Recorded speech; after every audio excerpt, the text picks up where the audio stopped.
الله إلا إذا دعوت إلى التوحيد. Assalamu alaikum wa rahmatullahi wa barakatuh. On se retrouve pour un nouveau concept, une nouvelle vidéo. On est en Belgique. En fait, ce qu'on va faire, c'est qu'on va goûter différents miels pour savoir quelles sont leurs différences, la différence de prix, d'où elle vient, quels sont leurs bénéfices, et aussi repartir avec quelques sciences bénéfiques. Comment ça va, Khairedouane? Alaykoum salam wa rahmatullahi wa barakatuh. Alhamdulillah. Tout d'abord, merci d'être venu nous rencontrer. Ça nous fait énormément plaisir. Plaisir partageur. Et donc voilà, Saveur Authentique, ça existe depuis 5 ans. On vend particulièrement du miel du 4 coins du monde. On choisit vraiment nos fournisseurs pour pouvoir garantir du miel de qualité à nos clients. J'ai ramené ici des pâtisseries marocaines, des chibbakia. D'accord, la majeure partie des chibbakia qu'on trouve dans le commerce, clairement, c'est du sirop de glucose, c'est ça? Exactement. Donc là, clairement, il n'y a pas de miel dedans. Non, pas du tout. Et pour les personnes qui ne connaissent pas, malheureusement, le sirop de glucose peut des fois être assimilé à du miel. On part donc sur le premier miel que tu vas nous présenter, Redouane, Inch'Allah. C'est quoi? Il vient d'où? Dis-nous tout sur ce miel. Donc voilà, ici, on va vous parler des premiers miels, des miels de thym et des miels de forêt et sauge. Il faut savoir que ces miels-là sont pas les plus chers, mais en termes de qualité, ils sont vraiment magnifiques. Donc il vient d'où ce miel? La ruche se trouve en Grèce. C'est un miel qui vient d'un seul apiculteur. Il faut savoir que la particularité de ce miel-là, c'est qu'il est cru. Ça veut dire qu'il n'a pas été chauffé. Ça veut dire qu'il garde totalement ses vertus. Ses propriétés. Bon, je suis pas un expert, hein, mais voilà. Bismillah. On sent l'aromate, quoi. Exactement. Ouais. Un miel en général, le miel est connu pour être antiseptique, antiviral et antibactérien. D'accord. Donc ça, c'est la particularité du miel. Et c'est pour ça qu'il faut en consommer régulièrement, tous les jours. C'est des choses qui vont justement renforcer ton système immunitaire. On passe donc au miel numéro 2 et on est sur un miel... Le miel de Jujubier. Il vient du Maroc, celui-ci, de Nador. Celui-là, c'est classé parmi les meilleurs miels au monde. Et c'est mon préféré. Dans les mélanges de fertilité, dans les mélanges d'immunité, on met justement le miel de Jujubier. Parce que c'est l'un des miels qui possède le plus de vertus. Il est reconnu pour augmenter le système immunitaire. Il est reconnu pour tout ce qui est digestion. Il est antibactérien, antifongique aussi. En termes de qualité, vraiment les tops. Et ça fait partie de mes préférés en tout cas. Tu peux prendre une cuillère. Ah, celui-là, il est fort. Il est fort, hein? Ouais, il est plus fort. Incroyable. Il est super bon. Et on passe au miel numéro 3. Allahumma barik. Le miel du Yémen, c'est ça? Exactement. Inch'Allah. Il est fait avec quelle plante? C'est quoi ses propriétés? Comment se passe la récolte? C'est clairement avec un apiculteur. D'accord. Okay. Particularité de ce miel, déjà, c'est le jujubie royal. Il a des particularités bien précises. C'est que au Yémen, on dit que l'abeille, en général, ne fait qu'un seul voyage. Pourquoi? Parce que les conditions sont tellement extrêmes qu'elle en meurt. Ce miel-là, c'est l'un des miels les plus chers au monde. D'accord. Il est à combien? Celui-là, le 250 grammes, il faut compter entre 40 et 45 euros. Il faut savoir que c'est un miel qui est très demandé. D'accord. Tu me l'as trop vendu. J'ai envie de le goûter. Subhanallah, comment il est différent de celui-là. En fait, l'abeille a un sens de communication hors norme. Allahumma barik. C'est là où tu te dis Subhanallah, qu'Allah Azza wa Jal est grand, dans le sens où lorsque l'abeille part butiner, ce qui se passe, c'est qu'elle va chercher le pollen et le nectar. Dès qu'elle trouve un endroit où il y a plein de fleurs, elle revient directement à la ruche, et là, elle va communiquer à la ruche. Les endroits où il y a des fleurs. Exactement. D'accord. Tout à fait. Ok. Elle va faire tout simplement en faisant ce qu'on appelle une danse de l'abeille. Elle va commencer à faire un cercle, une forme de 8. D'accord. Mais elle va arriver, elle va faire le 8, elle va pas le terminer qu'elle va faire des traits. C'est simple, son point de repère, c'est le soleil. Dès qu'elle fait la danse de l'abeille, elle explique aux abeilles de degrés qu'elle devra prendre en partant du soleil. Et puis, les traits qui sont marqués, chaque trait correspond, on va dire, à 1 km. À une distance. Exactement, une distance. D'accord. Okay. Et là, cette distance-là, si elle a fait 4 traits, elle sait qu'elle doit parcourir 400 mètres ou 4 km, etc. En fonction des traits qu'elle aura fait. Subhanallah. Et là, l'abeille arrive pile poil à l'endroit où l'abeille lui aura communiqué. Subhanallah.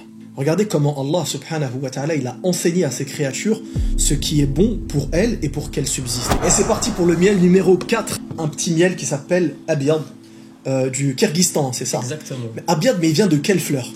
Il vient de la fleur de Saint-Foin. C'est une fleur qui est rose en général, très belle fleur. Okay. On trouve justement au Kyrgyzstan, en Russie, dans les pays froids justement. Non, mais il faut savoir, Oussama, que le miel blanc n'est pas blanc de base. D'accord. D'accord. Il est jaune plus ou moins. D'accord. Et qu'est-ce qu'ils vont faire pour le rendre blanc? Ils vont le battre comme on bat des œufs en neige. Parce que la texture blanche fait vendre. Il a la particularité justement de faire du bien à l'estomac. Il donne envie en fait. Ah, il est magnifique. Celui-là, il est magnifique. Tu aimes? Il est super beau. Subhanallah, Mashallah. il est vraiment, vraiment, vraiment très... En fait, lorsqu'elles vont dans une fleur, qu'est-ce qu'elle fait? Elle va justement aller butiner. Elle va butiner les ingrédients principaux qui sont le nectar et le pollen. En fait, elles vont sortir une sorte de paille comme ça. Et quand elle va le stocker, qu'est-ce qui va se passer? Elle va repartir dans la ruche, elle va le transmettre à la magasinière ou bien à la nourrice qui, elle aussi, va le remettre dans son javeau. Et en fait, ainsi de suite, elle se le passe pour pouvoir le remettre dans les alvéoles. Et justement, c'est là où on aura la texture, Inch'Allah, du miel, bien sûr. Le pollen, qu'est-ce qu'elle fait? Elle le prend, elle le stocke dans sa patte gauche. D'accord? Et ça fait partie aussi des ingrédients principaux pour pouvoir faire du miel. Il faut savoir que la pollinisation, si Allah Azza wa Jal n'avait pas mis les abeilles, on aurait beaucoup de fruits et légumes en moins.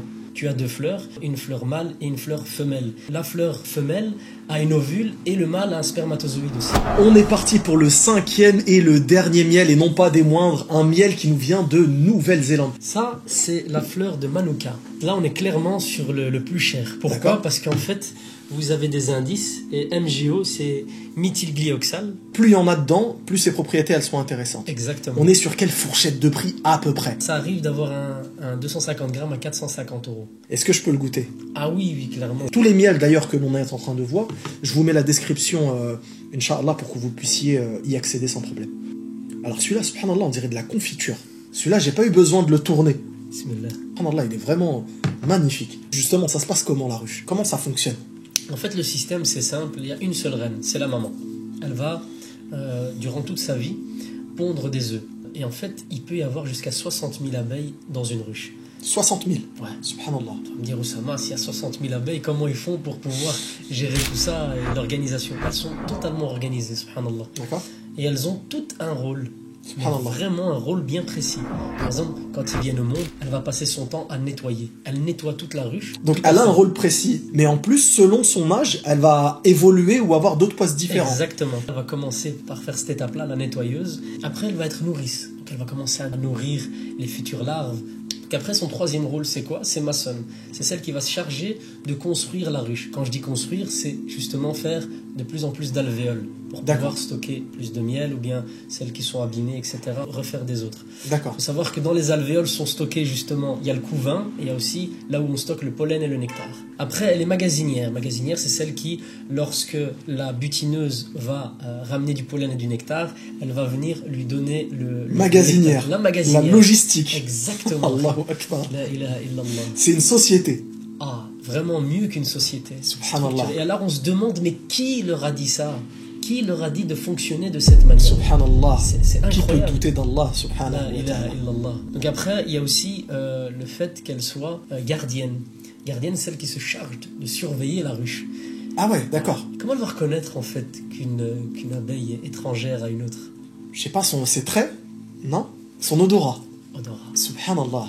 À l'odeur, elle sait si c'est sa sœur ou pas. Exactement. Allah Il faut savoir que dans une ruche, lorsqu'il y a un intrus qui rentre, une souris par exemple, Elles attaquent. elles attaquent. Elles la D'où la tuent. raison pour laquelle ils ont un peu de venin au cas où. Voilà, exactement. D'accord. Elle la tue. Mais j'ai une question à te poser. Pour toi, comment l'abeille fait-elle pour se débarrasser du corps? Sachant que lorsqu'il est à l'intérieur, il pourrira. Mais que cette souris-là va être difficilement transportable. Impossible à transporter pour une abeille. Bah, je dirais, ça m'étonnerait, mais je dirais, ils la mangent, non? Non. C'est là où les Égyptiens se sont inspirés. C'est comme une momification. Subhanallah. Donc en fait, elle momifie. Les bactéries ne peuvent pas sortir. Tout à fait. Allahu Akbar. La ilaha illallah. Magnifique. Magnifique, C'est magnifique. incroyable. Là, c'est incroyable. Subhanallah. En fait, elle a aussi un rôle, c'est quoi? C'est la ventileuse. Tu sais, quand il fait trop chaud dans une ruche, qu'est-ce qu'elle fait? Ben, elle bat des ailes pour refroidir la ruche, mais pas que. Ce qu'elle fait, c'est que le miel, quand il est trop liquide, ben, le surplus de liquide, elles vont commencer à battre des ailes pour pouvoir évaporer le surplus de liquide. C'est qui les gens avec qui tu travailles? Saveur mielleuse, je vous mets en description. Nvidia, je vous le mets en description. Et Nahl & Co, je vous le mets en description aussi, pour que vous puissiez aller checker leurs produits, Inch'Allah. Tous les partenaires qu'on a évoqués depuis le début dans la vidéo, ils seront dans la description. Vous pouvez les rejoindre directement, Inch'Allah. Le site internet du frère en description. Son Instagram en priorité, allez vous abonner en description. Et pour toutes les commandes, ça se passe aussi sur Instagram, Inch'Allah. Inch'Allah. Si vous voulez bien sûr une nouvelle vidéo avec Redouane et ses enseignements absolument magnifiques, faut le dire dans les commentaires. Et je me gênerai absolument pas de revenir encore en Belgique avec beaucoup de plaisir pour revoir le frère Redouane qui nous a accueillis chez lui. Plaisir. Hayakallah, barakallahu fik.